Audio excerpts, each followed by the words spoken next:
Good evening class, कैसे हैं आप लोग। एक बार फिर आपके बीच में अवेलेबल हूँ और एक क्वेश्चन पेपर में और लेकर आया हूँ। देखिए, इस क्वेश्चन पेपर में मैं क्या डिस्कस करूँगा, कुछ महत्वपूर्ण क्वेश्चन।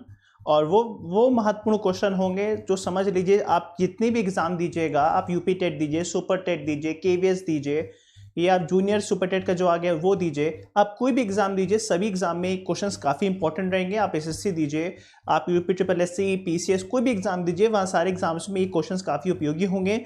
तो चलिए शुरू करते हैं मेरे साथ। मेरा नाम चंचल अग्रवाल है और सेशन को शुरू करते हैं। चलिए शुरू करते हैं, ठीक है। देखिए, पहला सवाल क्या है सर। पहला सवाल आपके बोर्ड पर ये है।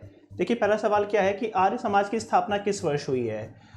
1865 में, 70 में, 75 में या 80 में। दिमाग पे रखिएगा, जब भी आपसे पूछेगा आर्य समाज की स्थापना कब होती है, तो आर्य समाज की स्थापना होती है 1875 में। और इसकी स्थापना किसने की थी? स्वामी दयानंद सरस्वती साहब ने। स्वामी दयानंद सरस्वती साहब ने आर्य समाज की स्थापना की थी। ध्यान रखिएगा, आर्य समाज के संस्थापक स्वामी दयानंद सरस्वती साहब वही हैं जिन्होंने एक नारा दिया है, बैक टू वेदास। वेदों की ओर लौट के देखो। और वेदों की रचना किसने की थी? आर्यंस ने की थी। इसीलिए उन्होंने जिस समाज की स्थापना की उसका नाम है आर्य समाज।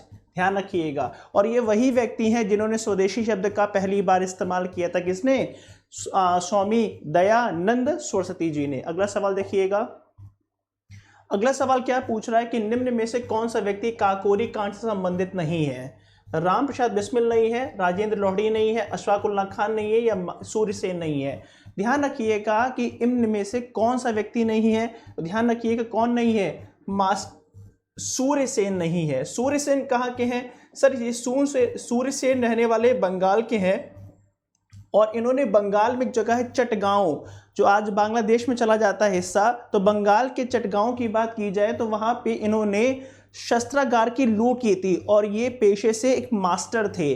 तो इन्हें मास्टर सूर्यसेन कहा जाता है। और बाद में अपनी क्रांतिकारी गतिविधियों के लिए इन्हें बाद में जनवरी 1934 में फांसी पर अंग्रेजों सरकार ने क्या किया था? लटका दिया था। और बाद में ये जो तीन आदमी हैं, राम प्रसाद बिस्मिल, अशफाक उल्लाह खान और राजेंद्र लोहड़ी, जो हैं वो काकोरी कांड में सम्मिलित हैं। काकोरी कहाँ पड़ता है? लखनऊ, उत्तर प्रदेश की राजधानी लखनऊ, जहाँ से मैं क्लास ले रहा हूँ वहीं पर यह है काकोरी नामक जगह। इसी से थोड़ा सा आगे पड़ता है काकोरी। इसी काकोरी नामक जगह पर 9 अगस्त 1925 को 8 डाउन ट्रेन, जो कि सहारनपुर से लखनऊ आ रही, जिसमें सरकार का रेलवे का खजाना था, उसी ट्रेन को क्रांतिकारियों ने लूट लिया था। और किस क्रांतिकारी संगठन ने लूटा था? ध्यान रखिएगा, HRA, हिंदुस्तान रिपब्लिकन एसोसिएशन नामक राजनीतिक संगठन, क्रांतिकारी संगठन के मेंबर्स थे राम प्रसाद बिस्मिल, अशफाक उल्लाह खान, राजेंद्र लोहड़ी, चंद्रशेखर आजाद। इन्हीं ने काकोरी कांड को क्या किया था?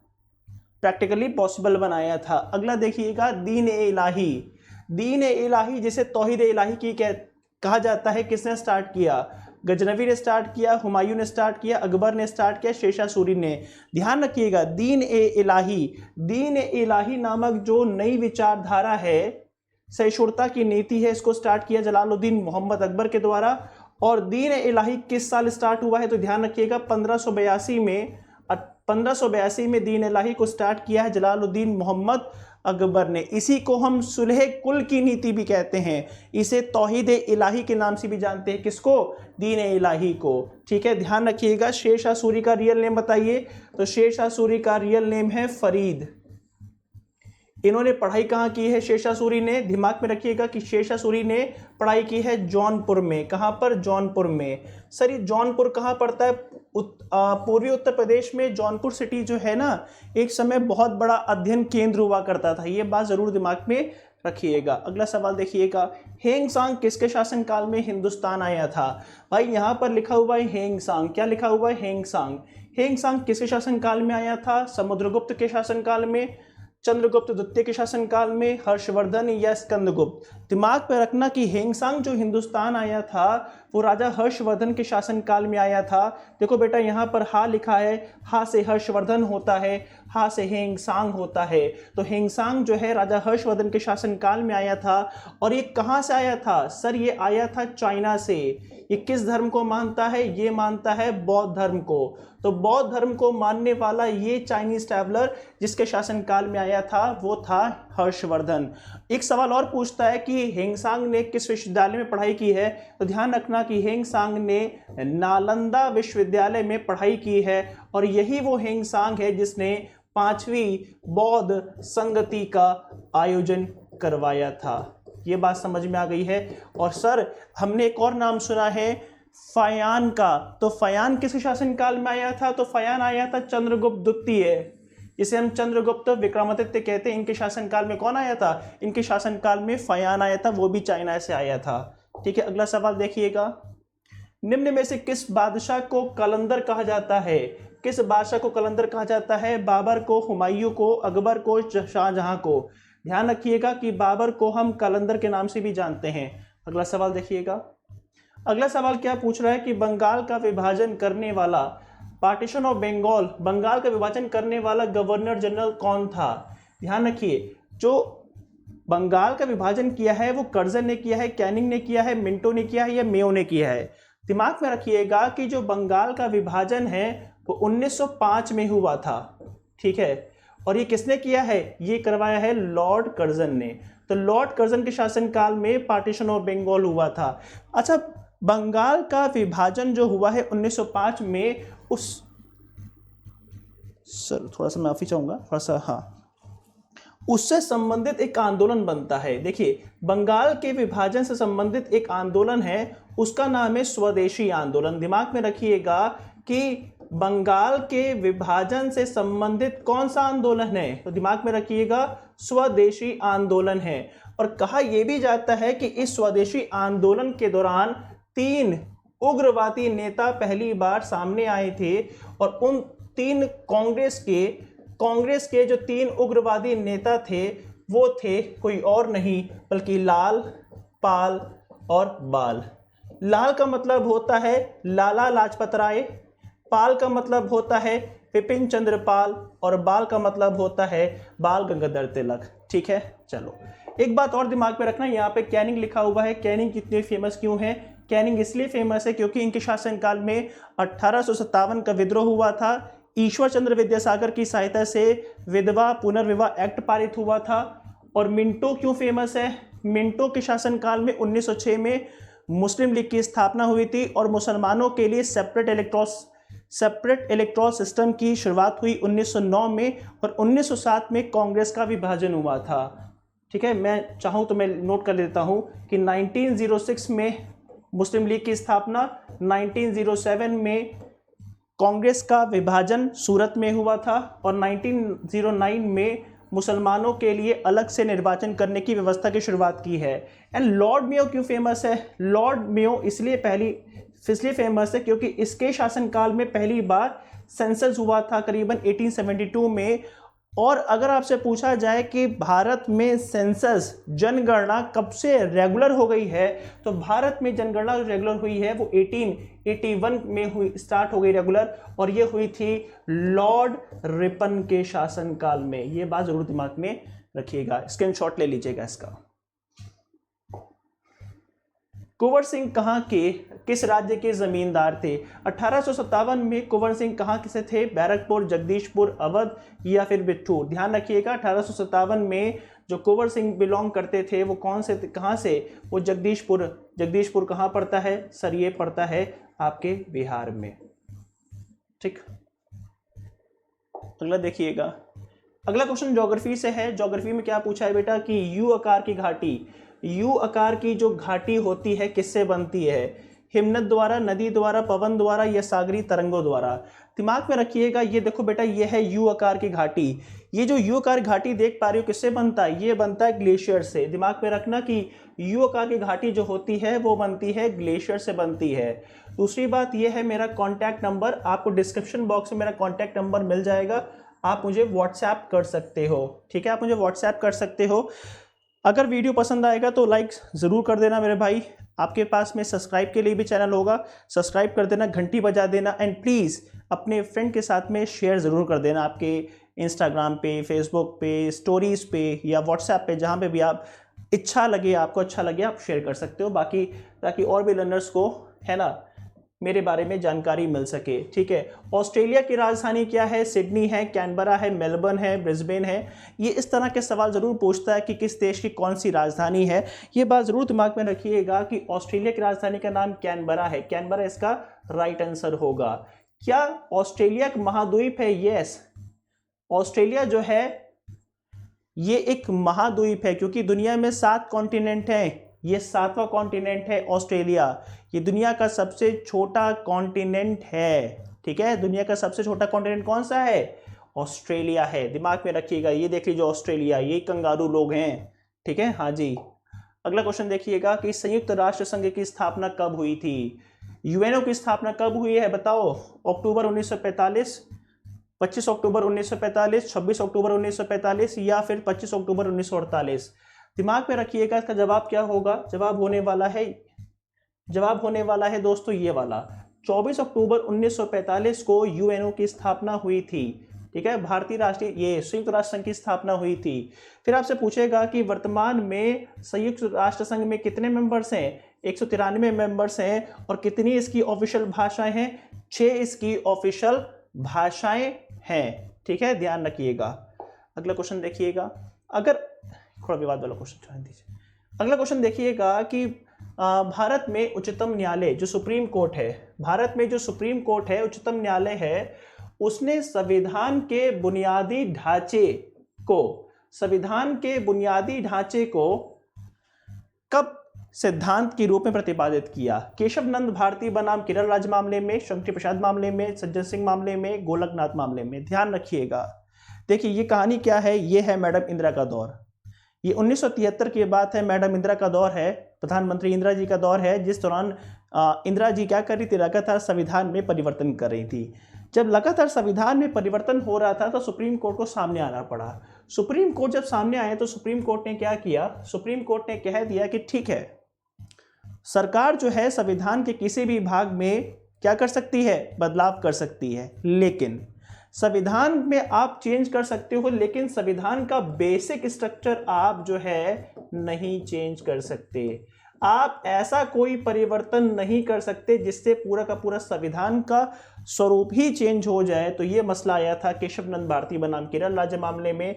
One of the most important session है, ध्यान रखिएगा। ये हुआ था 1973 में, और इसी मामले में, इसी मसले में अब तक की सबसे बड़ी सुप्रीम कोर्ट की बेंच बैठी है। ध्यान रखिए, केशव नंद भारती बनाम केरल राज्य मामले में। ठीक है, अगला सवाल देखिएगा कि भारतीय संविधान में जब पढ़िएगा तो तदर्थ न्यायाधीश, इसका मतलब क्या होता है? इसका मतलब होता है एडहॉक जजेस। क्या मतलब होता है दोस्तों? एडहॉक जजेस। ठीक है, तदर्थ न्यायाधीश की नियुक्ति की व्यवस्था करता है। तदर्थ न्यायाधीश की व्यवस्था कहाँ होती है? ये होती है उच्च न्यायालय में, जिला और सत्र न्यायालय में, संसद में या फिर सर्वोच्च न्यायालय में।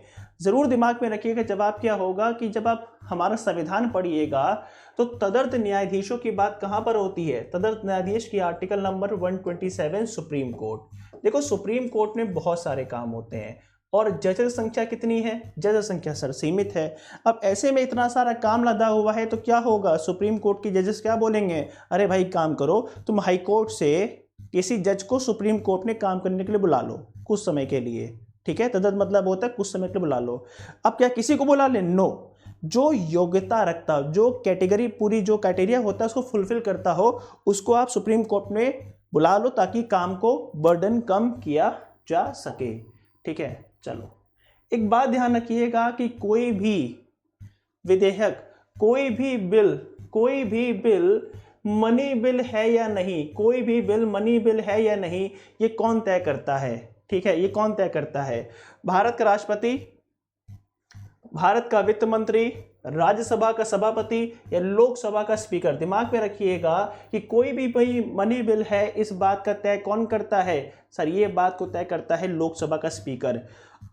सर लोकसभा का स्पीकर कैसे कह सकते हो? क्योंकि देखो पहली बात तो मनी बिल जो होता है, मनी बिल किस आर्टिकल में है? मनी बिल पहले ये बताओ। सर मनी बिल जो है वो आर्टिकल नंबर 110 है। 110 है बेटा, यहाँ पे लिखा ना m, देखो ऐसे लिखा हुआ है मनी, तो क्या यहाँ पे एक डंडी है, ये देखो ये एक डंडी हो गई, एक डंडी हो गई, 0 हो गया, तो हो गया 110। तो मनी बिल आर्टिकल नंबर 110 में है और ये पेश होता है केवल कहाँ पर, लोकसभा में। जब ये लोकसभा में पेश होता है तो लोकसभा का जो स्पीकर होता है वो तय करता है कि ये बिल मनी बिल है या नहीं। अगर इसने मना कर दिया तो वो बिल मनी बिल के तौर पे माना नहीं जाएगा। क्या ये राज्यसभा में पहले प्रस्तुत हो सकता है? नो, ये राज्यसभा में पहले प्रस्तुत नहीं हो सकता है, कंपलसरी है कि लोकसभा में पहले प्रस्तुत होगा। ठीक है। अच्छा, बजट किस आर्टिकल में है? ध्यान रखिएगा, बजट आर्टिकल नंबर 112 में है। क्या संविधान में बजट वर्ड इस्तेमाल किया है? नो, संविधान में कहीं पर भी बजट वर्ड इस्तेमाल नहीं किया है, बजट वर्ड इस्तेमाल नहीं किया है। क्या इस्तेमाल किया है? उसकी जगह पे इस्तेमाल किया है एनुअल फाइनेंशियल स्टेटमेंट। क्या वर्ड इस्तेमाल किया है? बजट की जगह पे क्या है? Annual financial statement. ठीक है, हाँ, वार्षिक वितरण है। ठीक है, हाँ जी, दिमाग में रखिएगा, एग्जाम में खूब पूछता है आपसे, तो मैंने आपको लगे हाथ बता दिया। चलो स्लाइड खत्म हो गई है। ठीक है, एक स्लाइड और देख लो चाहो तो, है ना। 2 क्वेश्चन मैं करवाऊंगा आपको, फिर कल करवा दूंगा मैं आपको।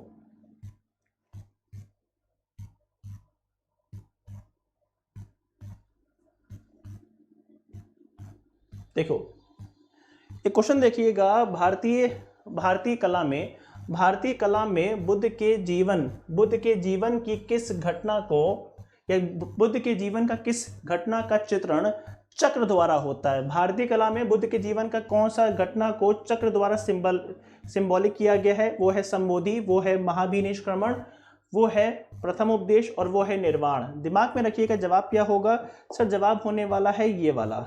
जवाब कौन सा होगा? ध्यान रखिएगा, प्रथम उपदेश। देखो, जब भगवान बुद्ध ने सारनाथ में अपना पहला उपदेश दिया तो उस घटना को बौद्ध धर्म में बोला गया था धम्म चक्र परिवर्तन। दिमाग में रखिएगा कि जब महात्मा बुद्ध ने सारनाथ में अपना पहला उपदेश दिया तो इस घटना को बोला गया धम्म चक्र परिवर्तन। इसका मतलब क्या होता है? देखो, धम्म का मतलब होता है धर्म, ठीक है, चक्र का मतलब होता है पहिया, और परिवर्तन का मतलब क्या होता है? बदलाव। जब धर्म का पहिया घूमेगा समाज में अपने आप क्या आएगा?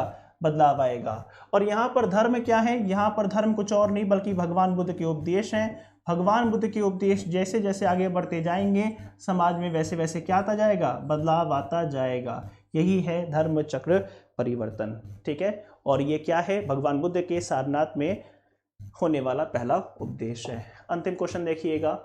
ठीक है, भगवान बुद्ध का जन्म लुम्बिनी में हुआ है। भगवान बुद्ध का जन्म कहाँ पे हुआ है? कपिलवस्तु की लुम्बिनी में हुआ है। इसकी पुष्टि किस अभिलेख से होती है? सम्राट अशोक के, सम्राट हर्षवर्धन के, सम्राट समुद्रगुप्त के, सम्राट पुलकेशिन सेकंड के। बहुत ही पॉपुलर क्वेश्चन है। देखिए, भगवान बुद्ध का जन्म लुम्बिनी में हुआ, इस बात की पुष्टि कहाँ से होती है? इस बात की पुष्टि होती है अशोक के रुमनदई अभिलेख से। ध्यान रखिएगा कि अशोक ने क्या किया था? धम्म यात्रा की थी। वो धम्म यात्रा पे जब गया था अपने शासनकाल में, जब वो विभिन्न इलाकों की यात्रा कर रहा था तो एक बार वो बुद्ध के जन्म स्थान लुम्बिनी गया, और लुम्बिनी जब गया तो उसने कहा कि ये वो स्थान है जहां भगवान बुद्ध का जन्म हुआ है। तो भगवान बुद्ध के जन्म से संबंधित स्थान कौन सा है? तो वो है आपका है लुम्बिनी है, और वही है अशोक का रुमनदई अभिलेख जहाँ पे लिखवाता है कि ये वो स्थान है जहाँ भगवान बुद्ध का जन्म हुआ था।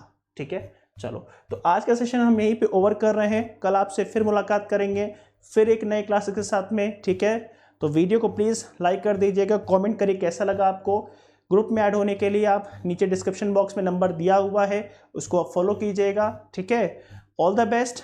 सब्सक्राइब जरूर कर लीजिएगा, वीडियो को फैला दीजिएगा। ठीक है, अब आपसे मिलेंगे कल, तब तक के लिए thank you so much, have a nice day, thank you so much, bye bye, take care.